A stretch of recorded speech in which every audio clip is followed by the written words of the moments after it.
Hey y'all, this is Erica with Students of Life Podcast. If you're finding value in the Students of Life Podcast, we'd love your support. Your support allows us to grow and continue bringing you meaningful content. You can show your support by checking out our exclusive merchandise at studentsoflifepodcast.com.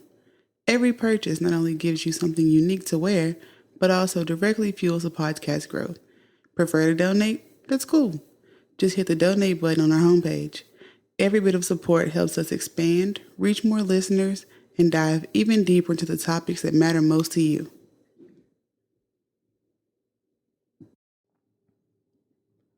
Welcome to the Students of Life Podcast. And I am your host, Courtney, and with me is my wife. Erica. How you doing, wife? I'm good, husband. How are you? I am doing awesome. I'm very proud of you. You're stepping up your game. Okay? You're starting to graduate in this game that we're playing, okay?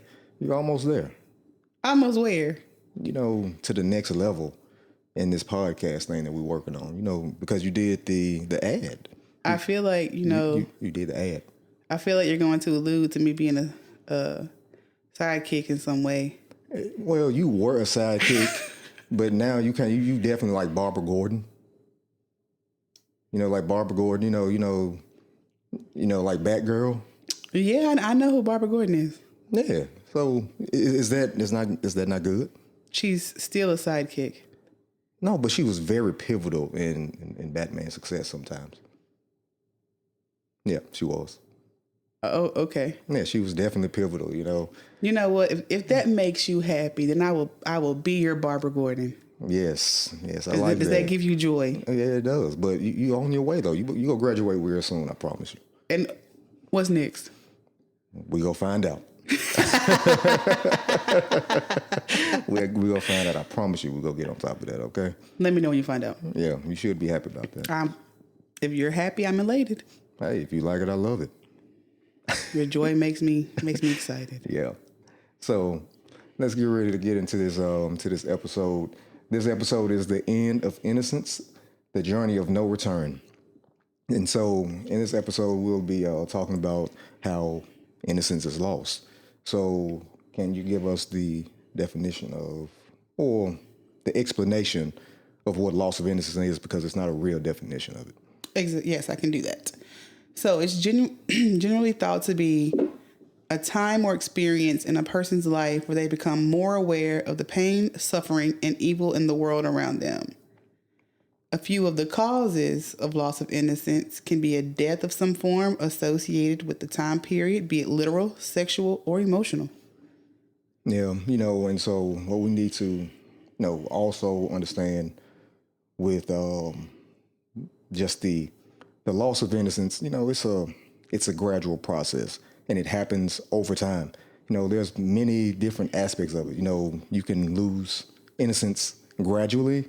You can lose it abruptly, or either two, you can hold on to it just a tad bit too long. You get it?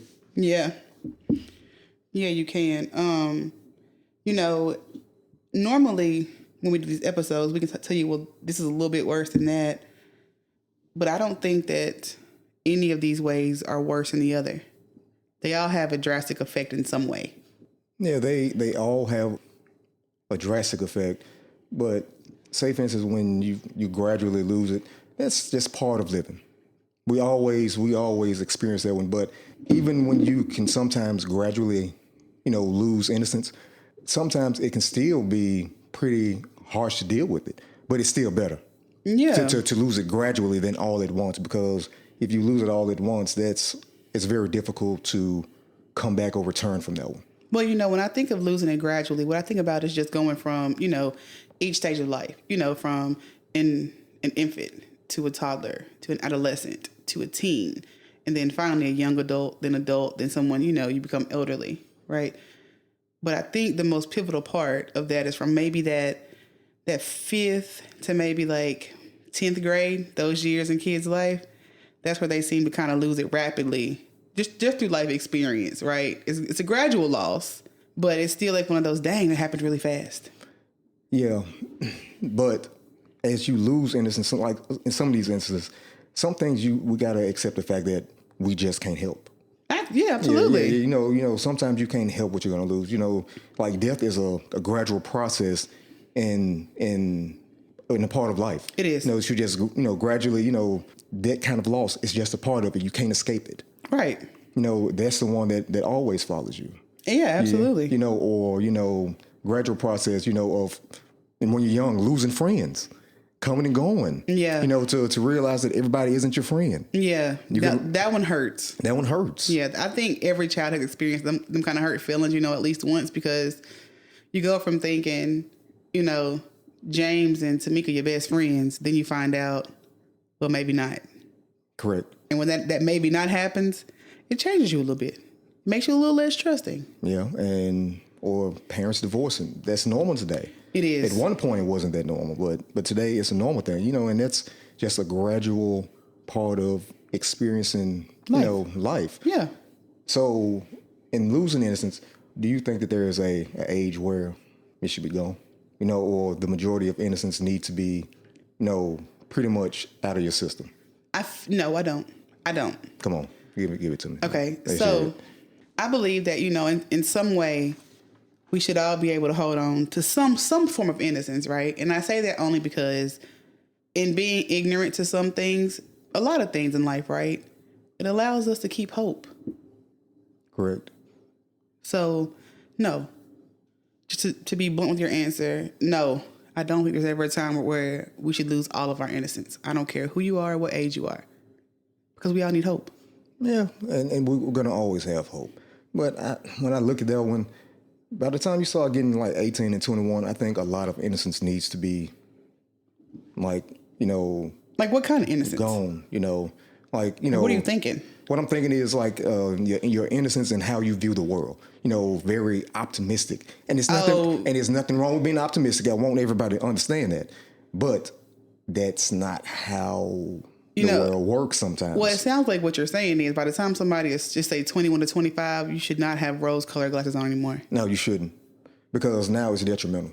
Yeah, it's detrimental to your mind state, your mental, and the outcomes of your life, because you'll be putting yourself in a position of being very hard to cope. Well, okay, so let me ask you this question then. Is that innocence, or is that just people being able to just be naive? It's the same. You think it's the same? No, it's closely related. Interchangeable? Yeah, I mean, it's not necessarily interchangeable, but when you're just naive, it's something that you don't want to let go. But Friedrich Nietzsche kind of alluded to that one. He was a dark guy. He did. I mean, he was a dark guy. You got to be careful with Nietzsche, though. That's why I like him. Nietzsche would take you down a dark hole and have you depressed as hell. Hey, he said you stare into the abyss, it stares back. Shit, I never came back from when I did. Shit, I thought I escaped the abyss. I looked back and still saw some of me still down there. You know what I'm saying? Was it the rest of your innocence? Oh, it's gone. Yeah, the abyss. And the abyss ate mine. You know what I'm saying? So mine is eradicated. Not eradicated, it's extinct. Never to come back. We talking about the universal, like, exterminator came and took mine. Universal black hole just sucked it all in. Gone. Not the sound effect.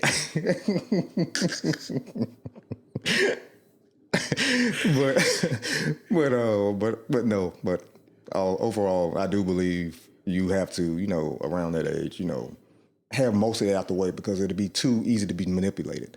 And that's just for you. You got to understand that everybody doesn't have your best interest in mind. So after you get to a certain age, I think that it needs to be gone. But innocence has nothing to do with a specific age. You can have innocence for a long time. You can have innocence for a long time. It's not just for a newborn, somebody that's in elementary school. It's still a lot of adults, even to this day, that's innocent to certain things. Like this right here, because, this is part of losing that innocence, even as an adult, especially when you start believing that, hey, my talent is going to take me where I need to go. But when you get into it and you start realizing it's not about just talent. Mm-hmm. It's not about talent. Sometimes it's about what you know, and in the worst case scenarios, it's about what you do or who you do. Who you know. That, I will say, becoming an adult, that's one thing I've learned, especially in my career. It's not really what you know, because there are people, who have been doing this career field less than I have. And in my opinion, that's a lie, not my opinion, no, for a fact, they don't know half of what I do. But it's, based on who they know, they're further ahead. It's kind of like, my last job, Psyox. You had somebody who was not even from that world. Correct. Who came in, I trained, and then that person ended up getting the position that I applied for with my knowledge that I gave her based on who the hell she knew. Correct. So yeah, I've lived that one. Yeah, and it pisses you off, right, actually. So that's innocence lost because in that moment right there, you believed that my skill set, that your skill set is the thing that mattered, but it didn't. And ever since then, I have made it my business to never allow that to happen again. Yeah. So after that, not long after that, actually, I started networking with multiple people throughout different industries, different hospitals here in Memphis. Yeah. And now my name is quite known where it needs to be known. Right.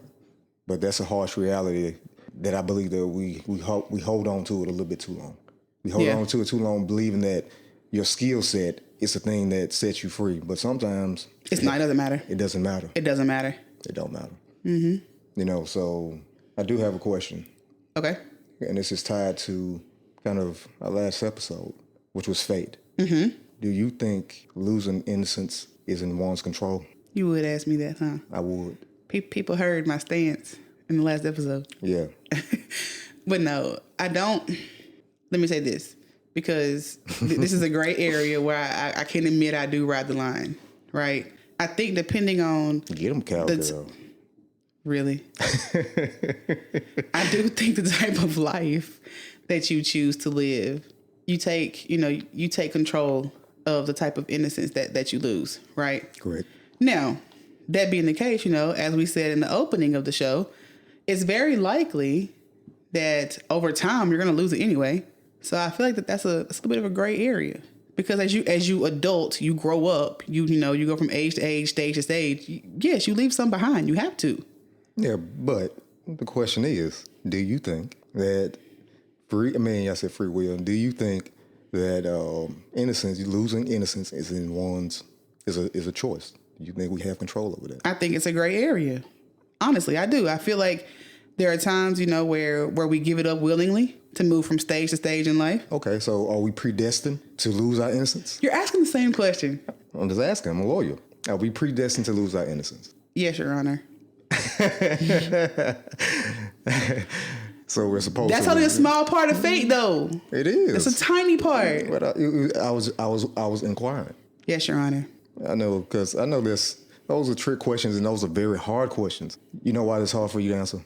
Because when you mostly think about innocence, you know what you think about? Like kids. You think about kids. I do think about kids. And so you don't want to believe that, in these scenarios that, it was predestined for, say, for instance, because I use an extreme just to get the point across, that bad things can happen to a kid. It was predestined to happen. No one wants to believe that. Everybody wants to believe that, that thing willingly happened and it couldn't have been predetermined for it to happen. It's hard to believe that it was fated for a kid to go through something that was very harsh. It's hard to imagine that. Right, but in that case, though, that's an immediate loss of innocence. Yeah. And I know most people's minds probably going to gravitate straight to like sexual. But I mean, no, there are other ways. And they are. They're like children who grew up in poverty, children who have to take care of their siblings, or maybe a child who maybe they're not living in poverty, but maybe, mom was never home because she got to work 2-3 jobs to make sure that they're not living in poverty. That is correct. So there are multiple ways that this happens outside of, where our mind always just gravitates to, because it's not always sexual, but sadly, the world that we live in today, when you hear of something horrific happening to a child, that's normally what it is. When we're talking about losing innocence, and I'm tying this to fate, is that fate doesn't care about your age. It does not. We want to believe, in a very good outlook with some of these things, but no matter if the outcome is good or bad, fate doesn't care your age, whether you're a newborn or whether you're 99. Absolutely. But fate is in that way of similar to death. It doesn't matter. Right. When your time is up for a particular thing, it's over. Your cord is cut. So this is inevitability. Okay. Losing one's innocence is inevitable. I agree. And is inevitable under certain circumstances. I agree. and which would be, you know, being robbed of innocence. Because there's a lot of things that transpires where that right there is out of your control. You know, we talking about it at first, this gradual process, you know, where you lose it over time and you get acclimated to it. You know, it's just like when you jump in cold water at first. You got woo. But after you sit there for a minute, you start feeling it's okay. It feels better. You know, it's gradual. You get acclimated to it. When you lose innocence like that, it's easy to acclimate to the harshness of the world. If it's gradually put on, but everybody does not have that ability to gradually lose it. Well, I mean, yeah, that's a luxury. It's not afforded everybody. It's not. You know, I guess that's kind of similar to a child losing their parents. Like, my parents took me to school this morning, but when I come home, I'm never going to see them again. Correct. That's instantaneous. I just saw my mom made me breakfast. My dad helped me get ready and brush my teeth. They took me to school, and I'm never going to see them again. That's terrible. That's hard to deal with. Yeah, because they never come back. I'm not saying that you can't recover, because you can recover from them. It just becomes very difficult. It does. It becomes difficult. It does. You know, or, you know, like we said before, the loss of innocence. But this is not just children. This is children and women. Not really very many men, but sex trafficking is terrible right now. It's awful. I mean, it always has been. Let me credit that. But it's gotten worse as people are more brazen. So maybe you got a woman who was taken care of by her family. Then she got married. So she still has rose-colored glasses on. But one day she's kidnapped. Now she's used and abused every day and full of all kind of drugs. That's an instantaneous loss of whatever innocence she had. As a grown woman, yes, but as a kid, it's worse. Oh, it's far worse. It's far worse, because even, you know, like in a scenario like that, you know, but that one right there that's damn near like a loss of innocence too fast, but we'll get to that one. But majority of those girls, even if they do make it out, Oh, they're forever changed. Not only forever changed, but the majority of them commit to it. You know, they do because they can't. Yeah. They can't live with what happened to them, so the big S word is all they can do. They have to stop it. Yeah, they self-terminate. They have to stop the hurt and the pain somehow. Because that's a traumatic thing that it's hard to get over psychologically. Absolutely. You know, it's something, you know, that happens to the brain. It's too traumatic where it can't cope, because, you know, the brain will naturally go into a defense mode to protect itself. It sure will. That's what it's going to do. And when the brain can't protect itself, it shuts down. Yeah. It does. It stops doing all the things that it should do. And now all you're left with are these thoughts of helplessness and God knows what else. Correct. And that's usually why them poor ladies don't make it out. Yeah, they don't make it out. But, you know, like with that right there, tremendous, not just a loss of innocence, but that, depending on what happens, that's losing innocence too damn fast, though. You know, kind of like in the movie Full Metal Jacket. Yeah, Pyle. Yeah, when we was Full Metal Jacket, when we was dealing with Private Pyle, that's what he was named. He came in there very jolly initially. He was a happy kid. Right, you know, so of course he had to have just got out of high school or pretty young. But regardless, he came in at a pretty young age, and however long boot camp takes, they drove him crazy. Mm-hmm. They drove him crazy, and now, you know, he killed the sergeant, and after that, he killed himself. Yes. The brain or the human can only take so much in such a short amount of time before it snaps. But, you know, the situation with Pyle was terrifying. It was, because when you think about what happened, the kid went in happy as can be, right? And he had no idea what he was about to face. So not only, you know, is he's having to get his mind ready to go to Vietnam, now he's got to deal with these issues from his sergeant, his platoon mates or whatever they're called. I'm not in the military. Yeah. But worst of all, his best friend joined in. Correct. So the person who should have been there, you know, in terms of friendship, to protect him, to be there with him, to go through this with him, to help him through this, his very best friend, he jumped in. Correct. You know, and in that moment, he learned life ain't shit.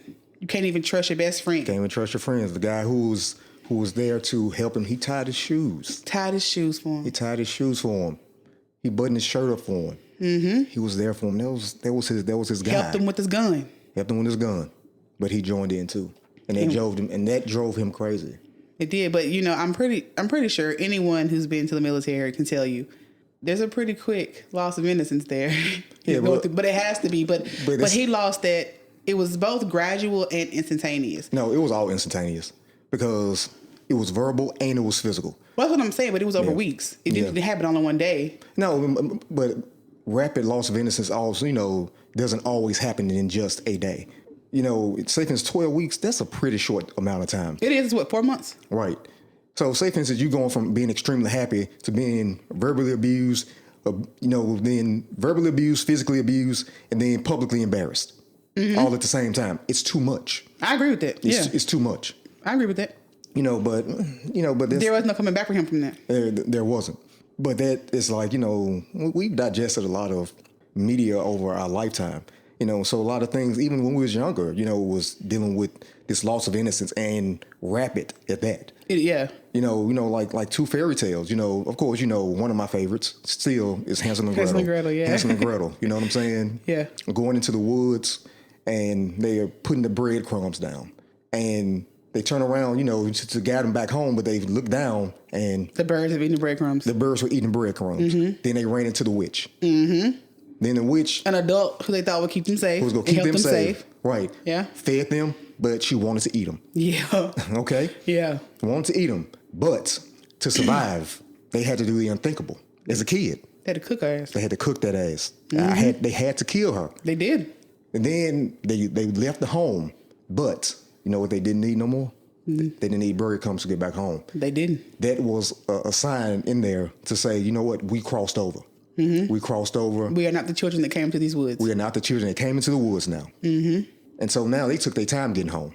They did. They took their time getting home. They weren't scared anymore. They weren't scared anymore. But, and even still, that's symbolic. The forest is symbolic of, being lost. Wilderness, yeah. And the wilderness, it's everywhere. It's spread throughout, a lot of our, teachings. Even in the Bible, they called it the wilderness. They did. Because they wandered for 40 years. But that was a loss of innocence. And another one that we digested, what was that? Little Red Riding Hood. Yeah. That one right there. Yeah. She was just trying to take some baked goods to her granny. Yeah, but there was like a hidden message in that though. What's the hidden message? The hidden message was that there's always some a predator always lurking in the woods for something that don't know. Because she was innocent, she didn't know that the wolf wanted to eat her.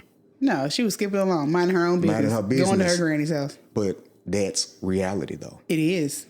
I think, again, when we say the word predator, I feel like people think in terms of like sexual predators or things like that. But no. Because, depending on where you work, your boss is a predator. Anytime somebody takes credit for your work or anytime someone purposely holds you in a position because they benefit from you, they're a predator. Right. And you're their prey and you don't realize it. You don't see it. You don't know. You don't see it. Because you're innocent to it. Because you would think this person wouldn't do that to me. And so, what happened to her? She got eaten by the damn wolf. Ate her ass clean up. But the world, just like this, will devour you just like that wolf will. Absolutely.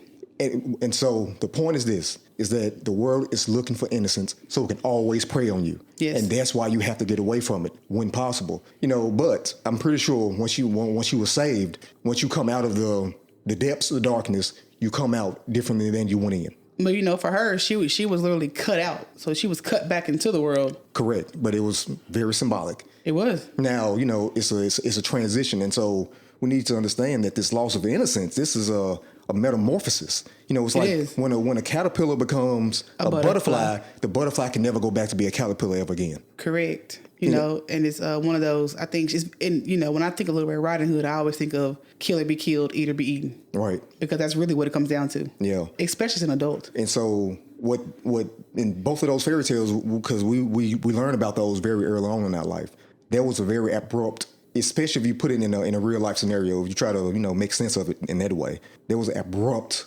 loss of innocence. Like, say, for instance, if that happened in real life, majority of people don't come back from it. But also, the rapid loss of innocence gives this sense of premature maturity. Yes. You know what I'm saying? It's premature maturity. Like, you're engaging in adult activities or things, or has been taken, or you've gone down that path, but you don't have the experience or knowledge to really know what to do with it. It's like, this horrible ass saying, young women get it.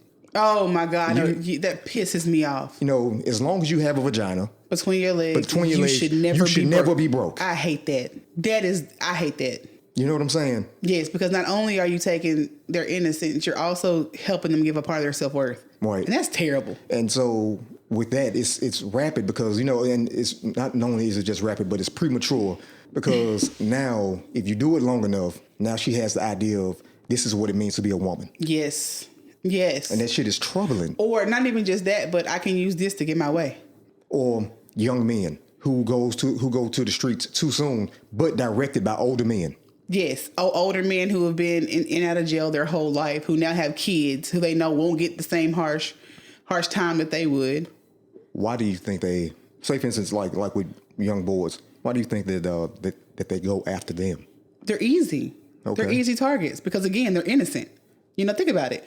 You got a kid who goes from a good family, right? Who's maybe 12 or 13 years old, but he's played these video games his whole life. Listened to this music, he's heard it. He's watched it in movies. He's seen it in, you know, music videos. He's heard it in music. He's played games that portray his kind of life as being glamorous, but it's different in reality. That TV show, you know, that game, that music, although people have lived that, you haven't. So for you, it's, let me see what this is. Then by the time you realize you shouldn't be doing this shit, it's too late. You know, it's almost like, you know, in the movie South Central. You know, oh, it's a terrible movie. You know, in South Central, but I can't remember the Sherm head's name, but you know, he was real drugged out. Yeah. He said they choose kids because they don't ask no questions. Don't ask no questions. They don't ask no questions. They don't know to ask questions. Just like in Little Red Riding Hood, it was something always lurking in the darkness. Yeah. Ready to prey on the unknown. Yes. And it happens. On those who don't know. It happens every day. And it happens every day. Yep. By the time that those boys realize, you know, I don't want to say that their innocence is lost because they don't think about it in those terms, but by the time those boys realize that they've done stuff they can't come back from, it's too late because not only that, but in your formative years, what else did you learn? Yeah. So what do you do? So now this is your lifestyle. That's unfortunate. It's very unfortunate. But, you know, that's the rapid loss of innocence, though. That's a part of what some of us go through, and some of us, we're forced into it, you know, like war, for instance. Yeah. You know what? That is out of everyone's control. It is.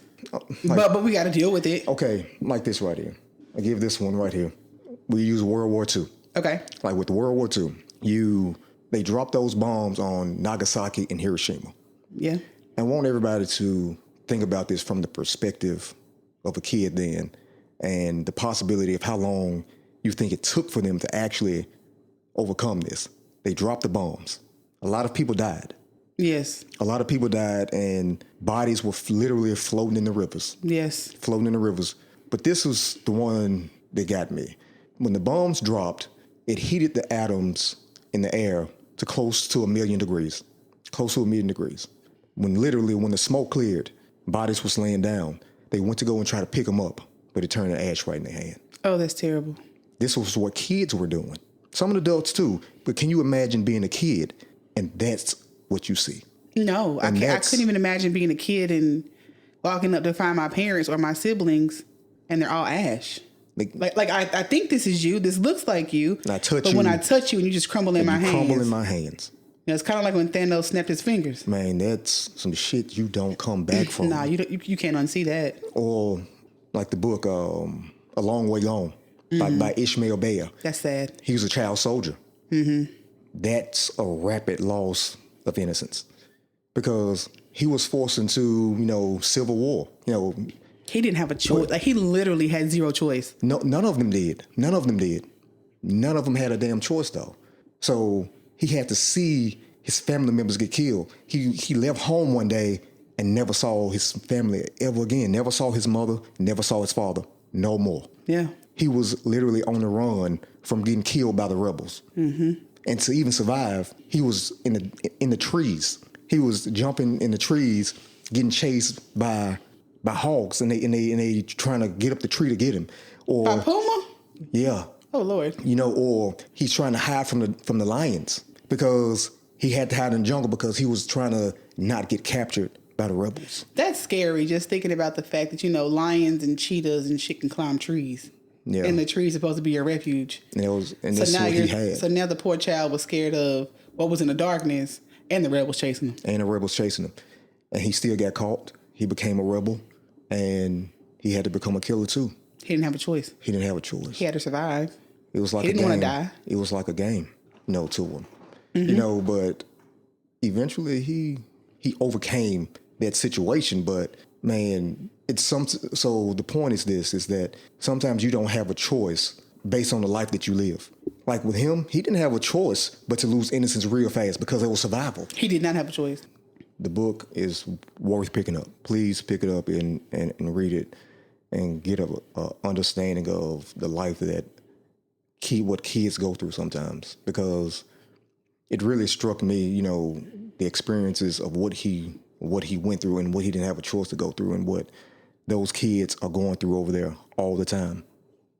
And we don't see it because we're not there, and it's not put on U.S. media. Yeah, we don't see that one all the time. Yeah. But it's a harsh reality of what kids have to experience in scenarios they don't have a choice, just like poverty. Well, that's something similar has happened in Palestine right now. Yeah. But it's just like poverty, though. Yeah. Like with poverty, you when you're born in it, you don't have a choice but to lose whatever innocence you have, because there's certain things that transpires inside that home that only poverty breeds. Yeah, I think we all went to school with kids who, didn't have a mom or dad at home because mom was always working, dad was always working, whoever cared for them. As a single parent, it's hard, male or female, right? So maybe you're working 2-3 jobs. Well, now you got a 15-year-old caring for a 12-year-old and maybe an 8-year-old. Those two older children, they don't have any innocence left because they're doing an adult job. Yeah. They're parenting their younger siblings. Fixing food. Doing homework, getting baths. Babysitting. Or one of the worst case scenarios when a father or a mother sought to prioritize relationships over their children. And obviously this would be one of those scenarios where the mother and father ain't together. Oh, of course, yeah. Well, they're not together, and they bring in outside people in. Yeah. So that'd be part of it.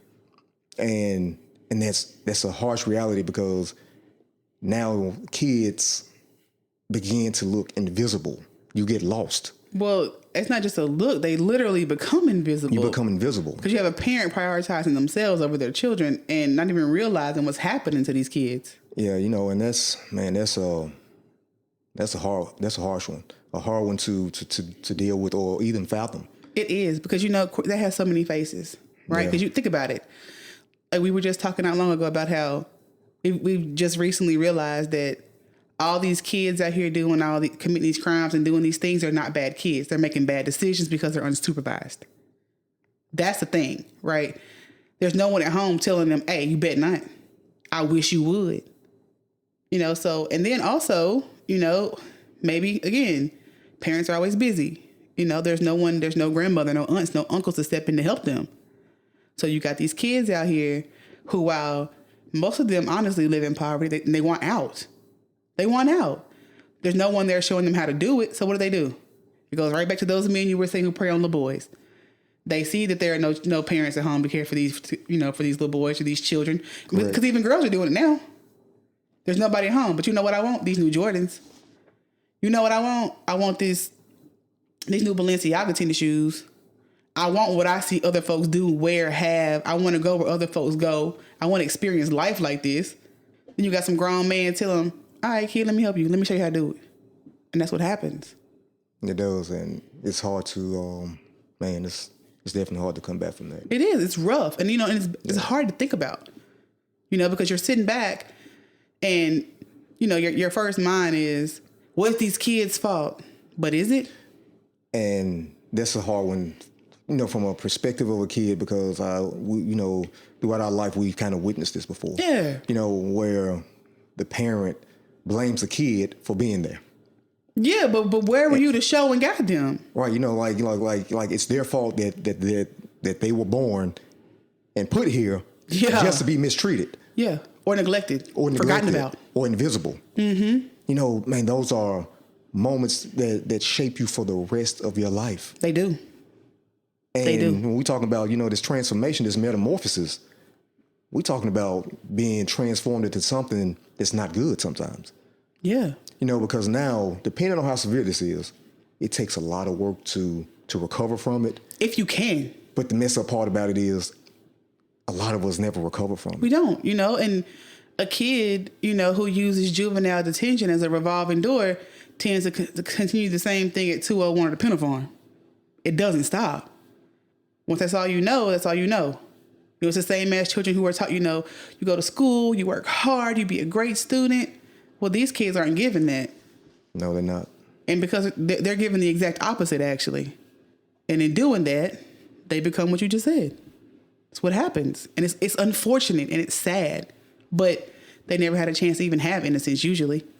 As a small child, it was taken from them. At a very young age. Yeah. At a very young age. And for a lot of them, they remember it. No. They don't recall what it was like to be a normal kid. So how do you recover from that? How do you fix that? What does that look like? Erica, it takes a lot of work, but we also need to understand this too, is that bad things do happen. Oh, absolutely. Every day. Bad things do happen, but you don't have to stay there. You don't have to stay there. You can get help for it. But I guess I have a question kind of. It's because we're talking about, this rapid loss of innocence. Do you think fate is, what's the best way to describe it? Do you think fate has anything to do with the loss of innocence? Is it the catalyst? Is fate the catalyst to the loss of innocence?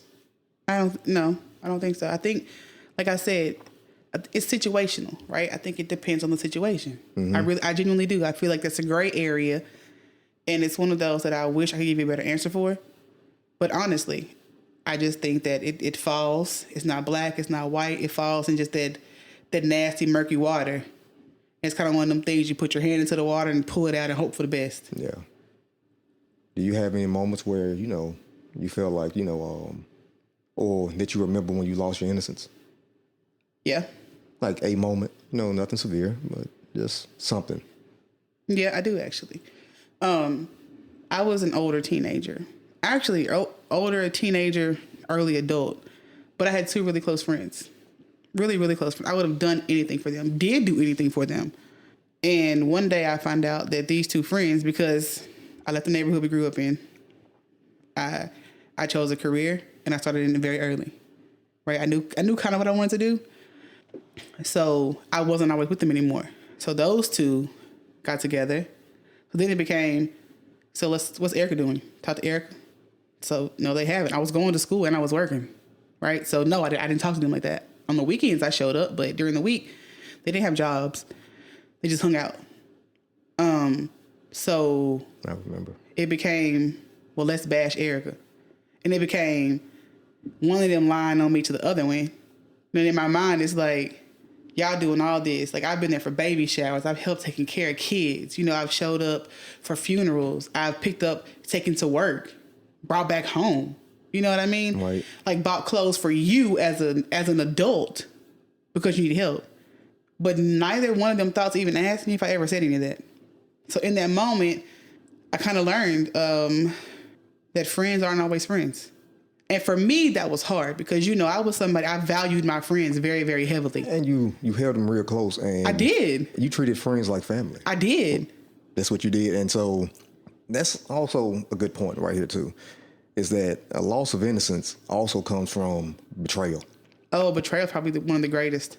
It comes from betrayal, Mm-hmm. And it is hard to come back from it because you never see the world the same ever again. Your blinders come off essentially, and those rose-colored glasses go in the garbage. Right, and this is the thing about betrayal. You know what the thing about betrayal is? What? It never comes from your enemies. It's the hardest part about it, right? It's the hardest part about it. Betrayal never comes from your enemies. Or a stranger. I expect strangers to be a stranger. That's what I'm saying. But I can't be betrayed by a stranger. I can't be betrayed by somebody like that. Yeah, you can't be betrayed by them. No, you can't. But those people you hold close to you, the people that you love, those are the ones who are going to hurt you. They're probably some of the greatest heartbreaks you'll ever suffer. And so that's what you dealt with. Mm-hmm. You dealt with betrayal, and it cut deep. It did, and it cut deep in the way of I literally grieved those friendships. Like it felt like in a way a death to me. Yeah. Because it was like, y'all of all people would do this to me. You know, and a simple call. You could have called me on three-way. But that was a metaphorical death, though. It was. But that's loss of innocence, because that is going to the other side. Part of you dying, and you becoming something better.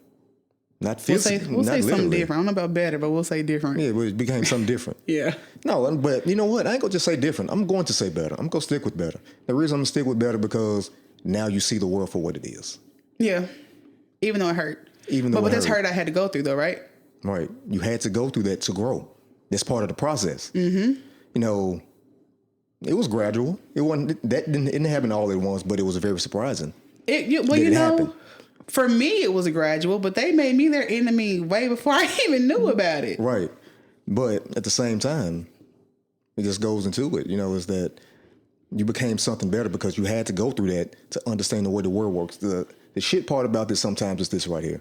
When we try to hold on to that innocence. Yeah. When we try to hold on to it. Yeah. In a way that it don't serve you. In a way that you don't see the world. Because what we have to do is accept the world for what it is, not how we wish it to be.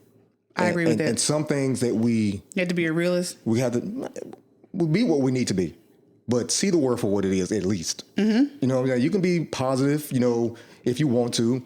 You can be very religious, even though I personally believe that that's a different kind of innocence.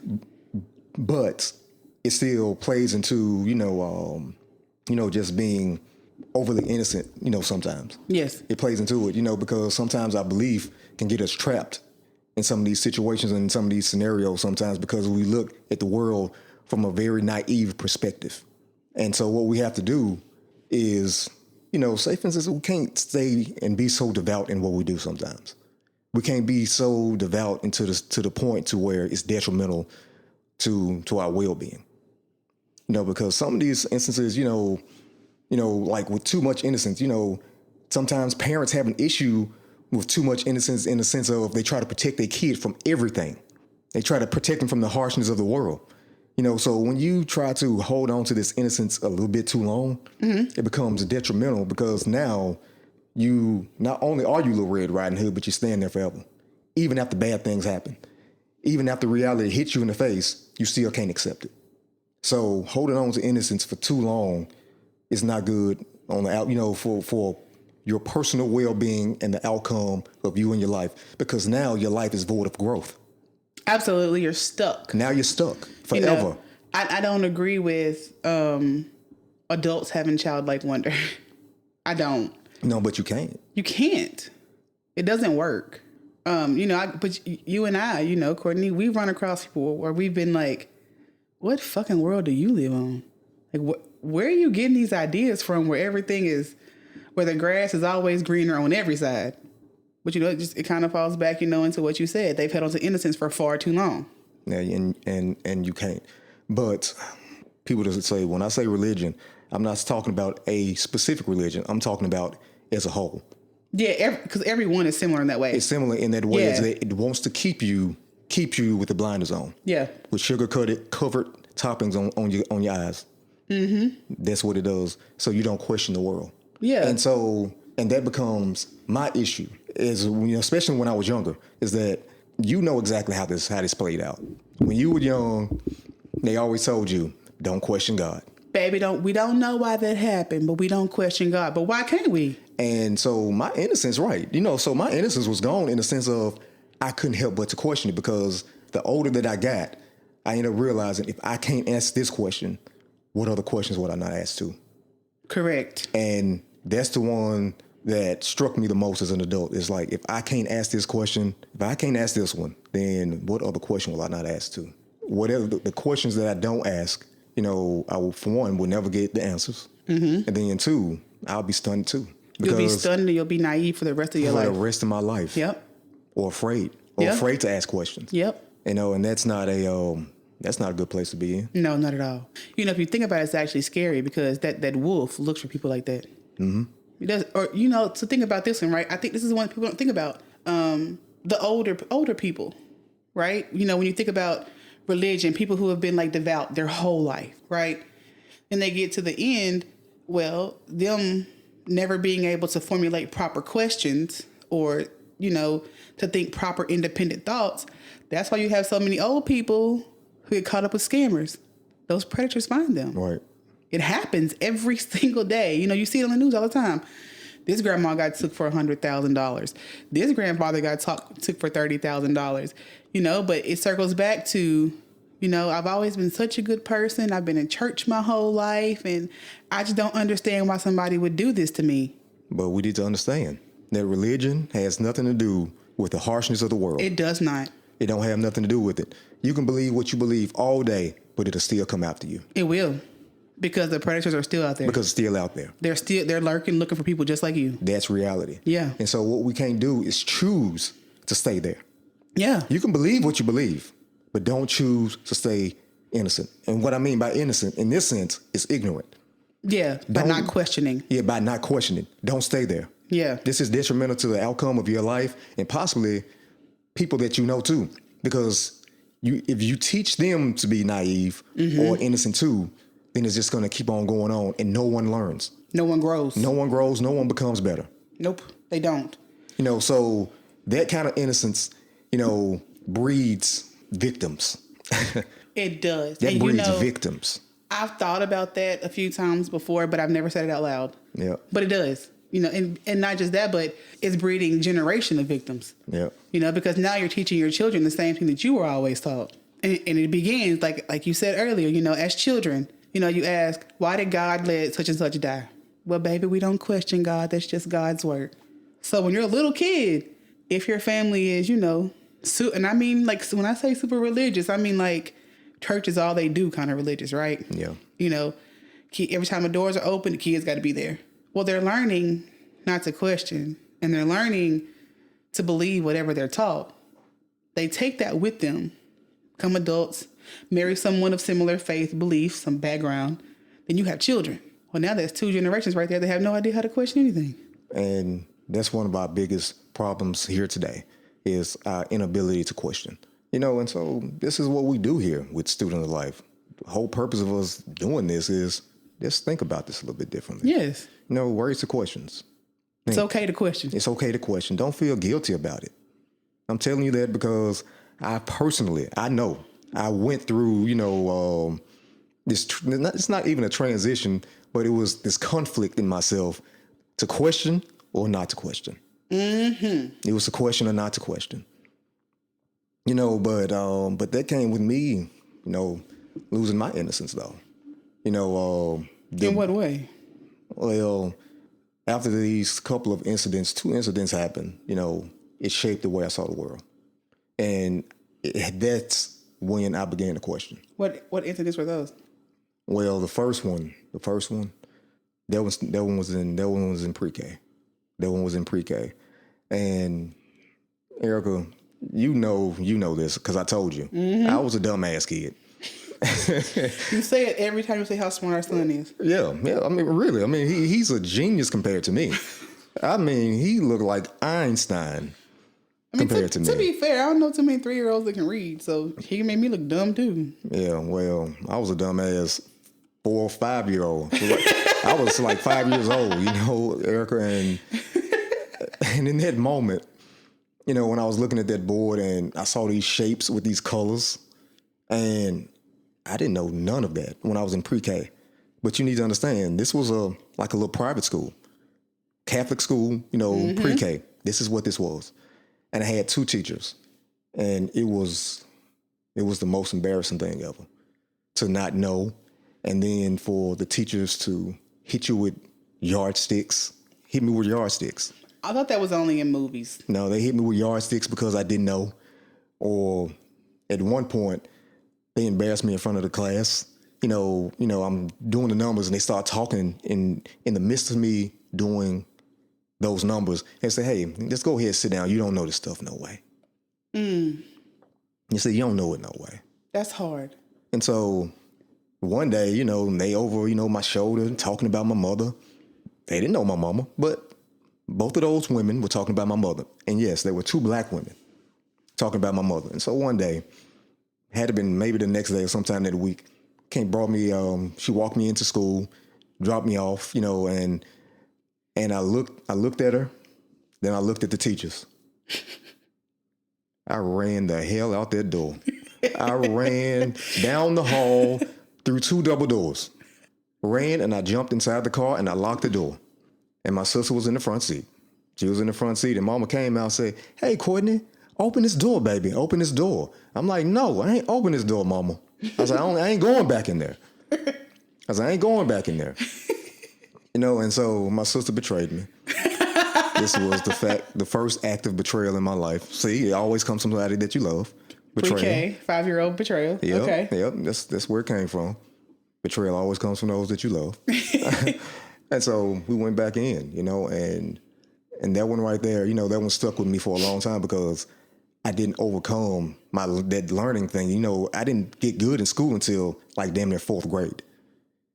Because the trauma, you were traumatized. Because I was traumatized from that learning experience. Yeah. Of dealing with those women. Because at that point, I'm like, damn, they ain't looking out for me. Right. So it was very embarrassing. It was very embarrassing, and it hurt deeply. And I had a bad experience with learning for quite some time. And then the next one was that was Adventure River, Memphis's water park. I had so much fun there. Yeah, Memphis's first water park. This right here is tied to the story about the boat from the last episode, because this is where the fear of water the came fear from. of water, correct? Yeah, the fear of water came from. So when we was at Adventure River, me, my uncle, my sister, my cousins, that's where we were. We were there, and so we was in, I think it's what they called the donut back then, but today we call that the lazy river. We call that the lazy river today, but I think it was called a donut. I'm not sure. Pretty sure it was a lazy river then too. Well, whatever the hell it was. That water that went in a circle. Yeah, I was in it. Okay. I was in it, and I was inside the inner tube as it was going around. But I was too short to touch the bottom, so I had to hang over the inner tube to stay up. But of course, all the inner tubes were in water, so they was wet. Mm-hmm. They were wet, and so as we was going around, it was a guy in front of me, and I saw him. He had a kid in his arms, and then I slipped out the inner tube. And I hit the bottom of my feet hit the bottom of the lazy river, and I pushed back up because I wasn't tall enough to have my head above water. So I kept bobbing up and down, and now I know I'm in trouble. I'm taking in a lot of water. I'm going down, pushing up to try to catch my breath, but it was very difficult. And I got close enough to the gentleman in front of me with the kid, and I reached for him, and he just looked at me in my eyes. We locked eyes. I reached for him. He didn't reach back. I went down into the water, went underneath.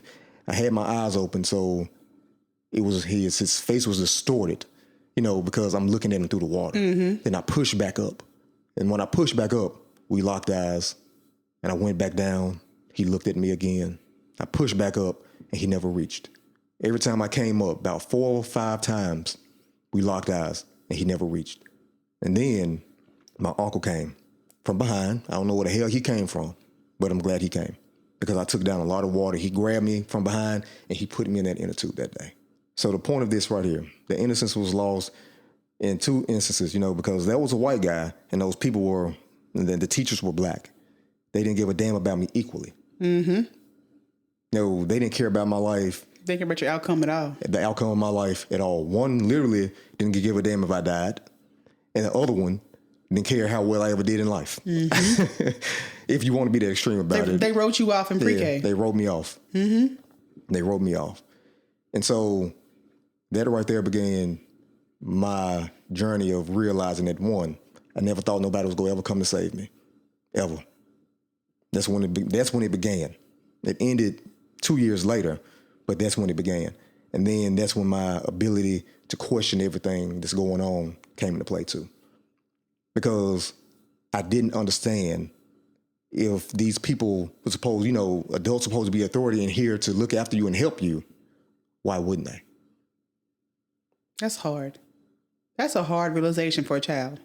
And that's when it began. That's when I started to question, like, If they're supposed to be here to help, why didn't they show up? And the answer is simply because they didn't give a damn. Because they didn't give a damn. And so, life goes on, and I became who I became. We all become who we become. But that right there was just, dealing with the, you don't stay innocent like that. And so the whole point of this is don't stay innocent. I know that sometimes it's rough to deal with this stuff at a young age, at a young age to come across it, but don't stay, in a state of innocence forever. You got to grow. You got to see the world for what it is sometimes, and play a role in, kind of like making this thing better, making it better. You know what I'm saying? Mm-hmm. So, do you think that you think children can overcome their suffering? It's a reason. It's a reason I ask this, because in the book A Long Way Gone, he said that he thinks and believes that kids have the ability to overcome their suffering. I agree with him. And don't write them off. I agree with him. And so I pose the same question to you. Yes, children are resilient. Their little minds and their lively spirits have a way of being able to keep them resilient and to keep that fight alive. Like, as children, you don't know what you're fighting for, right? You don't know what's out there, but you can do more, you can be more, and that's just your brain preparing you for what's to come. I don't think children innately know that they're gonna have to fight, from an early age. You don't think that, so they still have hope. They have childlike wonder. That childlike wonder brings them hope. So yes, I do believe that children are resilient and children can overcome most things. And I do believe that that's a big thing that can happen. Kids can overcome the bad things they go through, no matter their age. And I'll be honest, even as an adult, you can always overcome this thing. You can. But what we need to understand is this: don't stay stuck in the past. You definitely cannot live there. Don't stay stuck in the past. If you don't stay stuck in the past on what we're talking about, like these losses of innocence to a degree, because these can be traumatic experiences sometimes. Yes. And staying stuck in the past and staying stuck on the trauma, on those traumatic experiences, and you carry that into your future. Now that becomes your future too. So your past becomes your future. It's like being stuck on the carousel. And so this becomes one's fate at the end. Because if I can never get rid of what happened to me, that means I can never become something new and move forward. So can we overcome our suffering? Yes, we can. Kids, can you overcome your suffering? Hell yeah, you can. You absolutely can. You can overcome your suffering. But I tell you this, don't stay stuck in the past. There's a whole life to live. Look forward and become something new. That's the only way you can separate you and the things that you go through. Yeah, honestly, it's as simple as just don't ever give up hope. Don't give up hope. But you know what? That brings me to, I guess, another story, I guess. And it's when I think about hope, I always think about, partly I think about the story of Adam and Eve. Mm-hmm. But I think about that one simultaneously with the story of Prometheus and Pandora. Most people don't know that Pandora and Prometheus' story are connected. But the whole point of this, and I get to it, is that when Zeus made Pandora, he made her with the gift of curiosity. Mm-hmm. She was the first human that a god made, and he gifted her with a curse. You heard that? Gifted her with a curse of curiosity. He gave her off as a gift to Prometheus, his brother. And he told her, hey, whatever you do, don't open this box that I gave you as a gift. Don't open the box. But we all know what Pandora did. Yeah, she opened that box. Pandora opened the box. Mm-hmm. She opened the box, and all the bad inside that box came out. Mm-hmm. It came out because at one point, at this point, the world was perfect. She let evil into the world. She let evil into the world. The world was perfect, and Zeus wanted to stop it. Mm-hmm. Because he was pissed off. He had a grudge. Against his own creation. Right, against his own. So He released it into the world because fire was given to man and they was living a great life. He didn't want that. So she opened the box with her curiosity because he knew what she was going to do. She was going to open this box. So she opened the box, let evil into the world, all the chaos, all the plagues, everything. Then she closed it. Then right after that, she opened it one more time. Slightly opened, and there was a gleam of light. And with that gleam of light, hope came out. And so what I'm saying is that through all the bad stuff, all the things that we experience, we go through, the past that we carry into the future, no matter what it is that you go through, just know. It's just like the last thing that was in that box. There's always hope. What did O from home say? Eyes has hope. Eyes has hope. And so we can overcome whatever the hell we face if you choose to and don't give up in the face of it. We can do that. Yeah, because that fight that's left in you is hope. It's hope. The moment that you stop fighting is when you gave up hope. Yep. And when you give up hope, there's no returning. Can't get it back. You can't get it back. So, man, get out there, y'all, and either you're doing this shit or you ain't. That's what we do. Either we doing this shit or we ain't. So keep fighting. So, Courtney, this episode I feel like was a little bit heavy. And it may be hard to digest some of the ideas that we came up with and discussed today. So are there any main takeaways that you would like people to take away from this episode? Yeah, I'll present the information in the order that we're giving it to everybody, in this episode. That's what we'll do. And so we'll do a quick recap. Number 1, innocence is both a shield and a vulnerability, okay? It protects us from harsh realities, but it's part of growing up and maturing. Number 1. So going to number 2. Losing innocence too quickly has long-term emotional consequences, and it's normally through trauma, and it leaves deep marks on the brain psychologically. 3, maintaining too much innocence can be dangerous for those who choose to remain innocent, and they misunderstand the world that's around them.